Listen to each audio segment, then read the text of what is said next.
you really care about the Ukrainian people like you claim you do, then listen to me very carefully. My name is Lucas Gage. I served 2 tours in Iraq. I put it in quotes because who did I serve? The special interest who wanted war. How did they get that war? They lied to us. They said Saddam had weapons of mass destruction and he was tied to 9/11. Both lies, and we all know it now.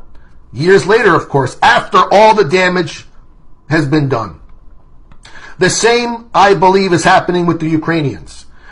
The EU, NATO, the US, they don't give a damn about Ukraine. They're using it as a bulwark against Russia because they have an agenda to take out Vladimir Putin.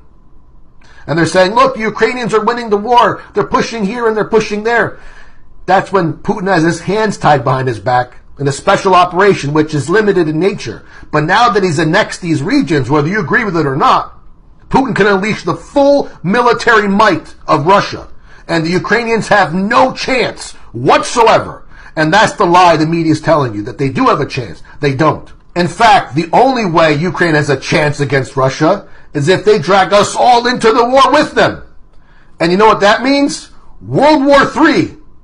And you know what else? Unlike Saddam, who didn't have weapons of mass destruction, Russia does.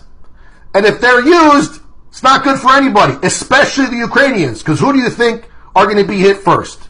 So if you really care about the Ukrainians, stop filling their heads up with fantasies. Stop believing the obvious lies of the West. My God, the U.S. just threw Ukraine under the bus about this assassination of Dugina.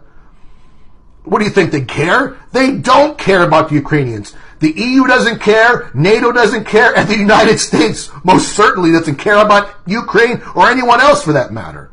The only thing these people care about, these traitors and globalists at the top, are war, profits, and control. That's all they care about. Don't fall for the lies. If you truly care about the Ukrainians and the Russians, especially the civilians, you want to talk peace right now. Let's push for peace, not for war.